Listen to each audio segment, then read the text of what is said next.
What's up, everyone, and welcome back to the channel where we're bringing dog leadership to the next level. My name's Jason Corey, and as always, I have the star of the show, Bruce Wayne, with me, and a very special guest today, the beautiful Cara Corey from Cara Corey Fit Life, aka my wife, aka the one who holds down the family. Should you or should you not let your Cane Corso in bed with you? That's what we're here to answer for you today.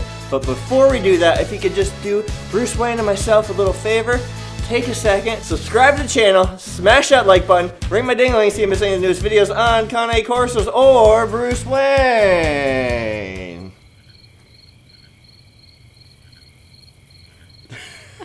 So we're gonna break this down into two categories. A, the human aspect of it, yes, because your sleep is very important for your health, and your health is important for your dog's health. Bruce, you can lay down if you want. You wanna lay down? Lay there. Good boy. Before we get started with the video, guys, comment down below.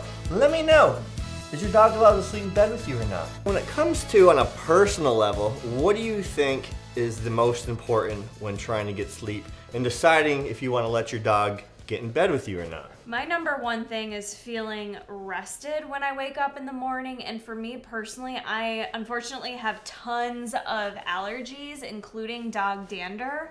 So I know my doctor said right away when we found out I was allergic, never sleep with your dog. 155-pound dog is a lot more dog dander than a 20-pound dog. That reason alone for me, as much as I would just love to sleep with him all night long, it just shuts it down for me, because the allergies right there would hinder me so much in terms of my health and how I feel on a daily basis. And in fact, I know even if you don't have allergies to dog dander, you could still definitely be impacted by the dog dander, especially a dog of this size. Yep, exactly. I will wake up, if she drops a pin across the house, It's over. I'm like, what is it? What's going on? Why'd you wake me up? So any little movement by this dude is gonna wake me up. If he's snoring, which he does snore, He does. it's gonna wake me up. If he's in the living room sleeping and our bedroom door's open, he shakes and his jowls hit his mouth, Yeah. it wakes me up. Yeah. So that's another thing to consider. How light of a sleeper are you? Are you like her, where nothing wakes you up? Or are you like me, where every little sound is gonna wake me up? Yeah, you really have to consider what type of sleeper you are, and you know, any kind of noises or things that the dog might do in the middle of the night. Bruce, for the most part, is a super quiet dog for being a dog of his size. However, like Jason said, a shake, a snore, things like that, if that could potentially wake you up. And every dog is going to be different in terms of what types of noises they make. Are you a hot sleeper? Are you a cold sleeper? Is your dog a hot sleeper or a cold sleeper? Bruce Wayne is a heat box, Yes. and I hate being hot when I sleep. I like to be cool. And I'm a heat box too. So adding an extra heat box that's bigger than the heat box already next to me would make me extremely sweaty and uncomfortable at night. That's another thing to consider. Is your dog a hot dog or a cold dog? Hot dog. It's true. Yeah, a lot of dogs, you'll see them under blankets curled up, and it's because they're just naturally a colder type dog. It's important to kind of consider your relationships, honestly, and I think this may be something people don't consider when they introduce their dog into the bed with them, because if that's what you're going to start, could it potentially impact our relations in the bed? I won't go too far into it. It's a family channel, but you do the math. Intimacy is a thing that could be impacted if you have a dog laying there. And it's creepy when you look over and he's staring at you. Only one time. Or things may not be initiated because you've got a giant dog in between the two of you. Do you know what I'm saying? So maybe seems minor, but something to consider if you're in a relationship or going to be partaking in one, if that's going to potentially impact. What she's trying to say is don't let your Cane Corso be a block. Right on. Now, what you all are really interested about, how will this impact your leadership with your dog? How will this impact how your dog looks at you? If you let your dog in bed with you, will they see you as an equal now instead of their leader? This has been debated for since the beginning of time, I feel like. I've heard dog trainers say it's fine. I've heard dog trainers say it isn't fine. Being non-dog trainers, but being very open-minded and open to all different aspects of dog training, I feel it's very individualized. It depends on the dog's personality. It depends on your leadership ability. What we did with Bruce Wayne is He wasn't allowed in the bed at all for at least 2 years. He's 4 now. When we've developed that deep level of understanding each other, him understanding me, him understanding her, us understanding him, he knows his role in the pack. He understands he's below me and he's below her. That's when I let him get on the bed. Spoiler alert, I don't let him sleep in bed with me because of how light of a sleeper I am and all the things I went over. But he is allowed in bed. He sleeps in bed, typically during the day. He naps. When we were setting up for this video, he was actually sleeping in bed. Right. Or if I nap during the day, I'll bring Bruce Wayne in here with me because he's like a weighted blanket. It's like a stress relief. He just lays across me and I just fall asleep. And in a napping situation, I like that because I don't want to have that deep sleep. We waited, as Jason said, until we had really established that leadership. So the respect was there. So as Jason said, during a napping scenario, like Bruce knows during the day he can hop up here. It's okay by us. It's okay to hop up and nap. But he knows at nighttime, like you will never find him coming in here. And it's not because the door's shut. He will usually sleep with the door open, honestly. And he won't come in and jump up here. He won't. So he knows. And that's because we didn't introduce this while he was a puppy in that training phase. We waited until we were established leaders and he respected us to kind of be able to read our communication and know what was right and wrong. Not once has he ever tried to get in bed when we're sleeping at night. He's so respectful because of the boundaries and rules we put in place from day one. Yeah. And although we were extremely militant, like he could not get away with the slightest thing because most dogs, you give them an inch, they're going to take a mile. Right. So we would not let him get away with anything. And I think because we had such that strong, firm discipline built into him is why he doesn't try to jump up when we're sleeping in the middle of the night. He respects that. He understands that we are the leaders. We are sleeping. He's not going to disrupt our sleep. He's not going to jump into bed when we don't want him there. And we didn't just out of nowhere, like, allow him to start jumping on the bed. It didn't work like that either. It was a transition of like, he'd come in the bedroom, kind of look at the bed, look at us. And I'd tell him. And ask permission. There's a communication, a nonverbal communication. I mean, some verbal on our end, but there's a communication that happened there where he kind of learned from our cues and now he knows what's right and wrong with it. Yep. So now during the day, if I'm working in my office, half the time I can find Bruce Wayne in the bedroom. It's dark in here. There's fans. It's dark in here. There's fans in here. I keep it really cool. So it's almost like an escape for him. He doesn't have to be in the living room where there might be noise and it's bright and he just wants to nap. He can just escape in here. It's got the fan noise, that ambient sound. It's dark. It's cool. It's like a nice little cave for him where he can just like sleep all day if he wants to and rest. Yeah, he needs his man cave too. I'd say the older he gets, the more he's like confident and independent and he likes having that restful time. And we keep it so dark in here. It's perfect for him during the day. Look how big Bruce Wayne's head is next to my hand. I have big hands. It really goes to show how big this dog is. That's something you have to consider, though, if you're thinking, this isn't to say you can't sleep with your dog at night, but you have to consider things like the size of your dog. And really, Bruce wasn't full grown until 3 to 4 years old. So if you start introducing that when they're very young, be prepared. You don't know the size of your dog, the implications of how that's truly going to be if you introduce this scenario too early. Letting Bruce Wayne up on the bed, it did not change his behavior at all. Other than now he can get up on the bed if he chooses to.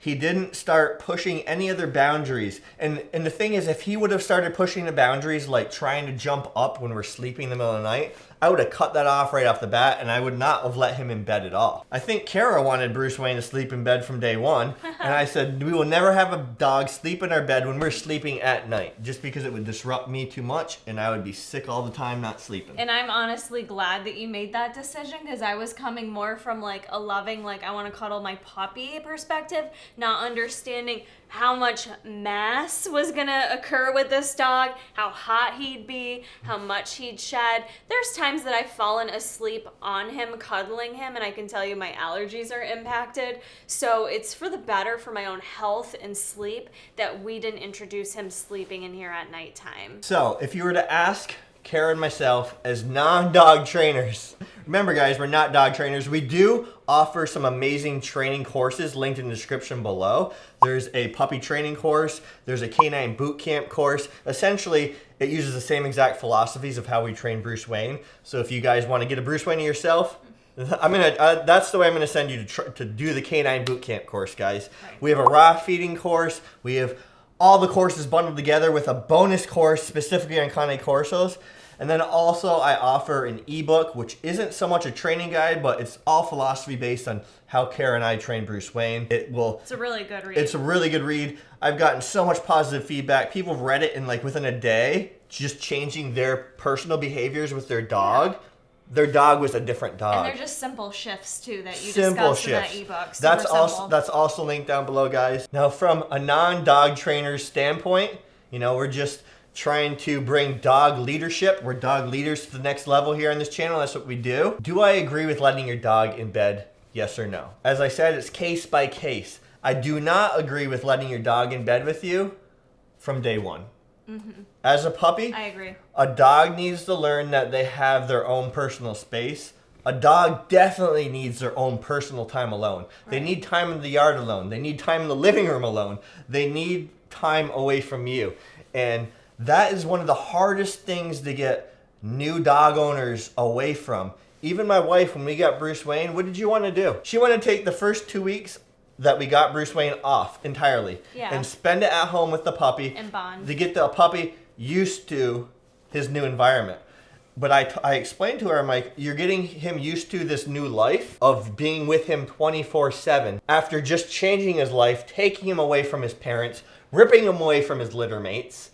And now 2 weeks later, you're going to change his life all over again because now you got to go to work. Made me sound horrible. A horrible person. I'm a very common sense person. Yeah. No, it makes sense when you think about it, but when you're in it, you feel like that's what's right emotionally for yourself and the dog. But it is highly not right emotionally for yourself and especially for the dog. You need to give that space. I recommend, if you eventually want your dog to sleep in bed with you, firmly establish yourself as the leader before anything else. Mm-hmm. Before letting them even up on the bed. I'm not even talking about sleeping in bed with you. Just letting them up on the bed. Wait till you establish that firm leadership where they're looking at you as a leader, where they understand their place in the pack. And if you have kids, they also need to understand that they're underneath the kids in the pack. Which is why I'm always telling people everyone in the house has to partake in training at Cane Corso. If you guys go to my video, how to convince your wife to get a Cane Corso, you're gonna see a bunch of like macho dudes. Oh, that's BS, just get yourself one. Who cares what the wife says? Unfortunately, those same people are messaging me, my Cane Corso isn't aggressive at all with me, but as soon as my wife or my kids approaches food, it starts growling and snaps at them.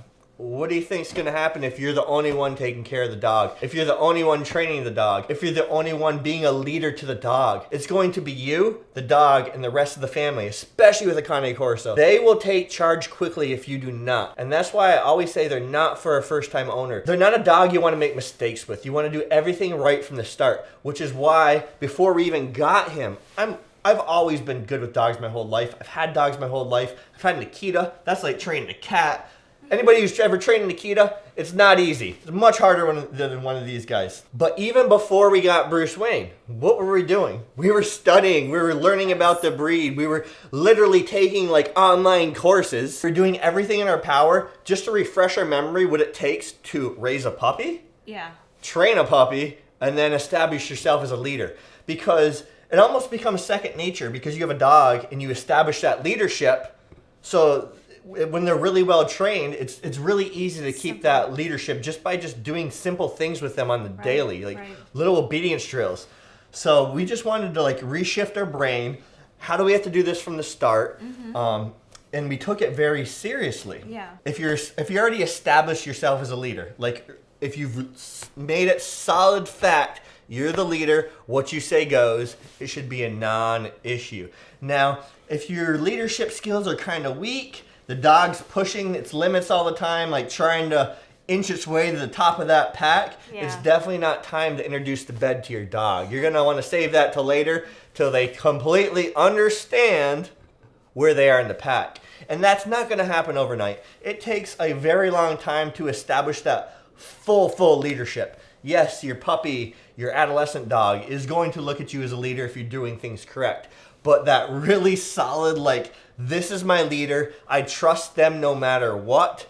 I am safe in their hands. I'm going to listen to everything they do. That takes a couple years to establish. Definitely took me longer to establish that than Jason. Jason being the alpha, so I always took Jason's lead when it came to this stuff. As he said, the dog would have been in bed with me from like day one when we brought him home.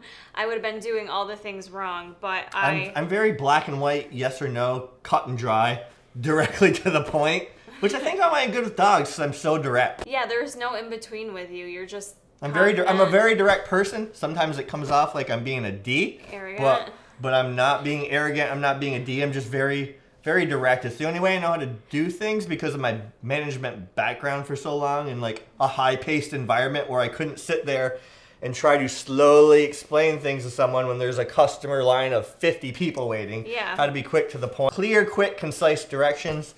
And that's what dogs understand the most. I have a simple mind. Dogs have a simple mind. We get along pretty good. Yeah. She's too smart for us.